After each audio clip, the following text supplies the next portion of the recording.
and the last card is going to be a legendary. So what is it going to be, guys? Here we go. We're going to open it up in 3, 2, 1, and...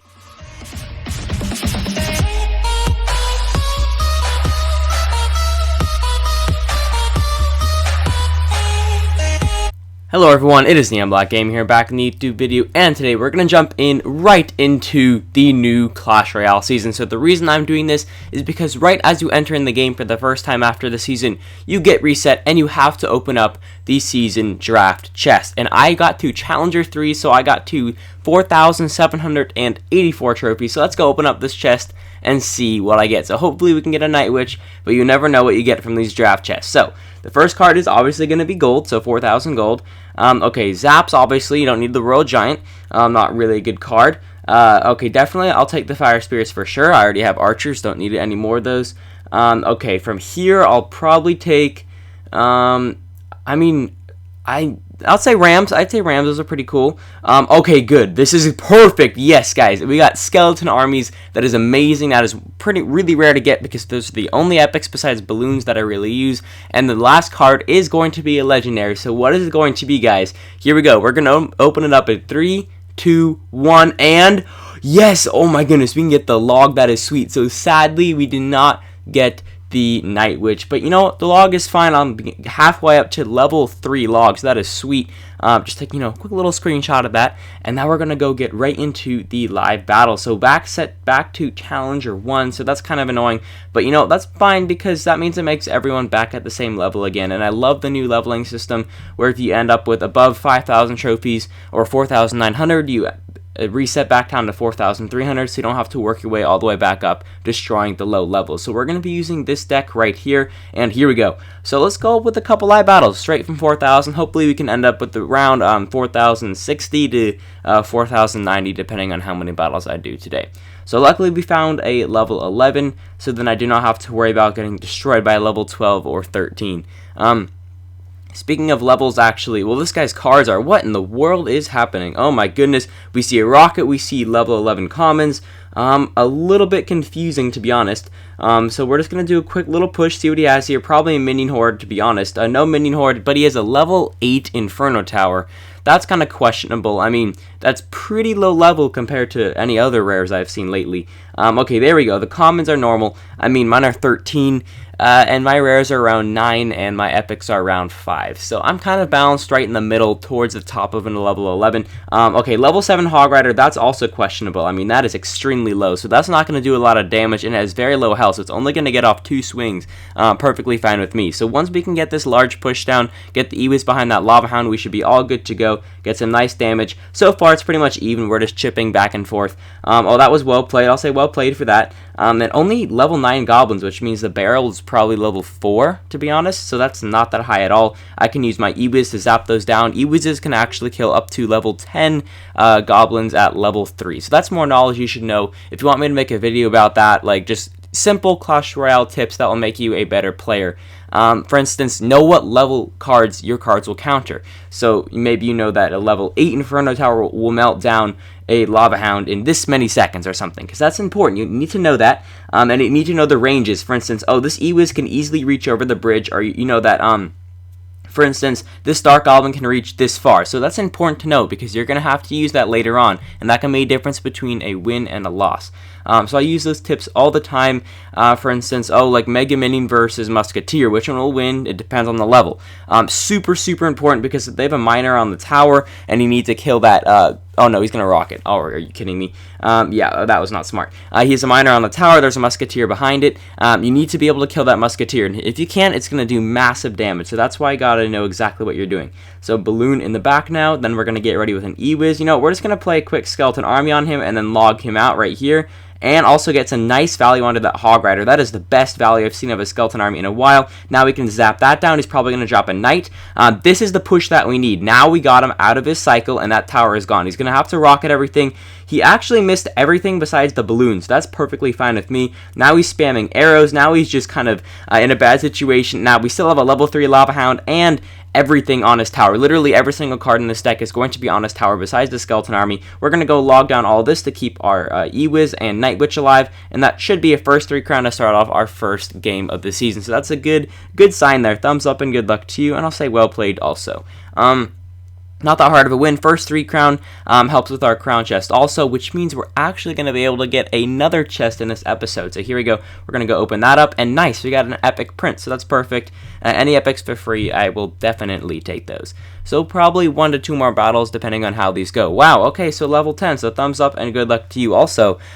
His cards either could be low leveled or they could be high leveled. So low leveled would mean he's really good. Okay, never mind. Wow, that's ridiculous. Look at all those cards. That log just got so much value. Thumbs up for that. He's not going to get probably maybe 1 hit on the tower if he's lucky. Yeah, 1 hit, that's fine with me. I saved so much elixir from that push. He spent around 9. I spent a little less than 9 elixir. And okay, so he drops a miner and kind of a defensive placement. That's well played. That's a positive elixir trade. But I don't think he's going to have any air damage, to be 100% honest. He might have a minion horde, or maybe an inferno. Not both of those for sure. And yeah, he's realizing this air deck is going to be, I think, a little bit too powerful for him. Just all air decks are ridiculous, super insane, high damage, really hard to counter. And it's really just almost impossible to defeat one of these decks, especially with this new Night Witch, those bats. Yeah, there's his minion horde, but it's going to be a little bit late there. I'm going to get some good value on this log. Actually, the Mega Minion almost counters those minions all the way, which is really cool. And we're going to take the lead in damage. That's nice. We were obviously a little bit of damage ahead to begin with because he's a level lower, but usually that doesn't make the difference. It's just the card level sometimes. And this time, actually, the cards do play a big role because mine are 1 to 2 levels above his, so that's a problem. For instance, my Zap can take out his minion horde type of situation, which I don't, but that's kind of what's happening. For instance, my Mega Mini can pretty much take out his entire minion horde while tanking everything, which is not what should happen. Level 8 Giant, pretty low. Here comes a Wizard behind that. Yep. So we're going to actually have to do some good defense here. We're going to go Night Witch because the Wizard is targeted onto the Lava Hound, so we're going to be fine there. And the Night Witch versus the Giant is actually a super good counter. It's going to get off 2 shots. That's it. I'm fine with that. And then it's going to go move on to take out that Wizard extremely quickly with all those bats. And those bat swarm is actually going to probably hold its own against that minion horde pretty well. Oh, nice log right there. I love getting good value logs. It's perfect. Okay, he's going to go Miner, so I'm going to go Skarmy, and I actually got some good damage onto his tower. We are only winning by 600 damage, but that's more than what you start with, so it has shown that we're actually in the lead, because I was around 300 to begin with above him because of the level difference, and then obviously I got some more damage onto his tower. So Night Witch in the back, you really want to start him in the back because then you can get all that value from those little bats there. I really wish I had a Fireball in this deck. That would be something I would change. Aside from that, though, the deck is pretty good. I'm going to get ready for a Zap, actually. Then I'm going to go Minions. Okay, no Zap coming, so I can just chill with those, get some nice value. And this is the push that we need. We got Mega Minion. Here comes a Miner on defense. We got the E-Wiz in there. We got the Night Witch. And we show him the Balloon for pretty much one of the first times. And that tower is going to be gone. Boom, there we go. The surprise attack of the Minion. No, not the Minion. The Balloon there. And we're going to almost finish off with another 3 crowns. A thumbs up and good luck to you also. A very good start so far. We got a second Night Witch down in the end. Super good game there. And we're going to get off 1 more of those. And hopefully we can get up to around 4,090 to start off with a great season. So good luck to you. Luckily, I've not seen any level 12s or 13s yet. So it's all been pretty fair. And obviously, as you can tell by the win-loss ratio of this video, this deck is extremely good. It's not like I'm playing horrible players. I'm playing people who have a little bit lower level, maybe a little bit lower skill level. But still, above 4,000 trophies is hard to get to. And I'm still seeing people with max cards, and this deck is winning 60% of the time up here, and that is extremely good. The best win ratios in the entire game are around 55%. It's almost impossible to have more than, 60% win ratio, so this deck is extremely good. And wow, this guy actually has a Night Witch of his own, so I'm going to have to use a Night Witch to counter his Night Witch. Mine is a level higher, so I should be able to win that, but those bats are going to do some extreme work onto my bats.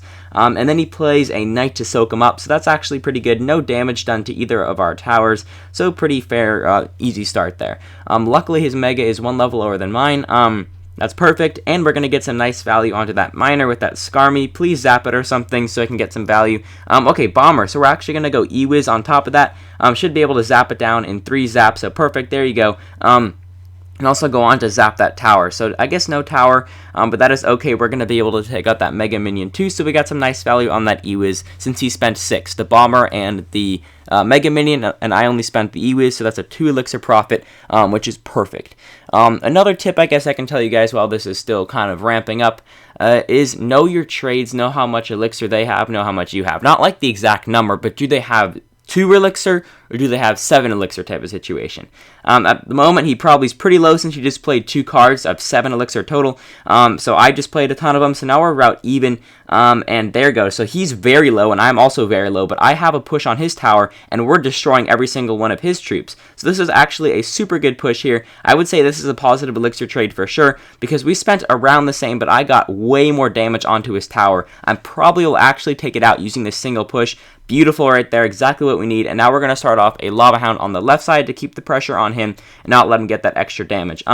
Okay, interesting play right there. He has a balloon coming in, so we're going to go Mega. The Ewiz is going to stay alive for a little bit longer to freeze that balloon, which is perfect. Shut down his push entirely, and now we're going to stick a Night Witch behind here. And then we're going to actually stick an Ewiz just on top of everything to zap it all. It is going to die extremely quickly, but once those baby dragons lock, I can just easily play those minions in the corner there, and he's not going to be able to get too much damage on the tower. Yes, he maybe got a couple hundred, but in the grand scheme of things, that's almost nothing at all. That's just a fireball and a couple fire spirits chip damage.